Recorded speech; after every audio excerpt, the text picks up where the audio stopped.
Alright, back again.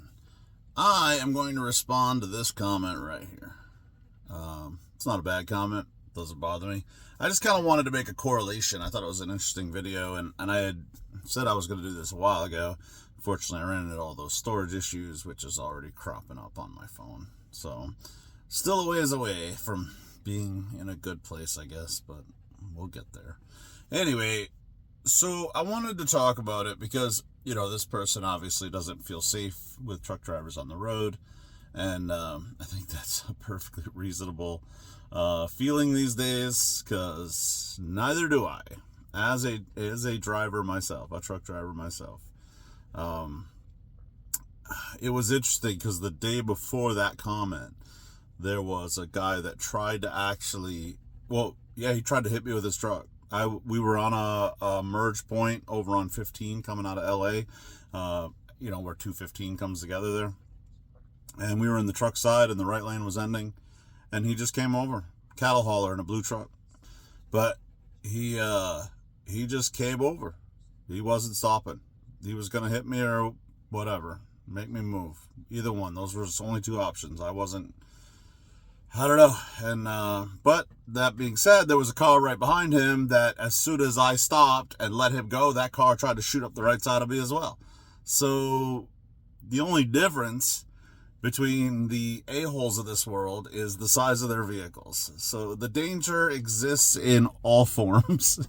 It's just more catastrophic with truck drivers. And the funny thing is, that guy I had a maybe a 2 or 3 month period a couple of years ago where I had 3 different people try to run me off the road, and they were all truck drivers. So to further expound upon your statement, but the point of this was for my video though, where I was complaining about somebody coming in the pump the wrong way.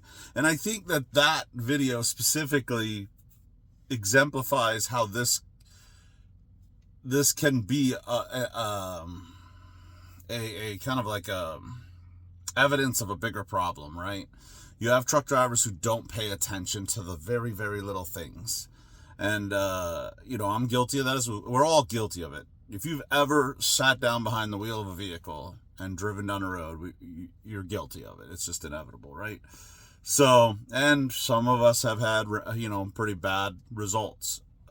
But ultimately, I think it just kind of highlights that when we are not paying attention to little things, what's happening when the big things are going on. You know what I mean? Maybe there's a chance that we're a little more focused because we don't want to hit somebody, or we're going through a work zone or something like that, and we're more focused than normal just because everything is, the surroundings have changed a little bit or whatever. But I just wanted to, first off, I'm sorry if I hope I've never been one of those drivers that scared you. But, I think that other drivers need to start recognizing this. I think they need to take a second, slow down, and stop making it all about you, stop getting out there and deciding that you need to cut this other driver off when you were warned 2 miles ago the lane was ending. And that goes to cars too, but trucks specifically, definitely, cars definitely as well. Just when you're that truck, you think you're just gonna strong arm your way into stuff, and you can sometimes. You can be a real douchebag, and you can hit people, and we see videos on YouTube all the time of people doing these dumb things. It's quite infuriating to watch, in fact. But ultimately, we need to be better. So everybody needs to be better on the road. I think it's also kind of on a side note, it exemplifies society as a whole. We've become a society of me first individuals. We don't want to be polite. We don't want to wait a second, or our whole day is going to be ruined. And that's just not the best way to go about things, I think. So anyway, I hope this had some value, and everyone have a good day.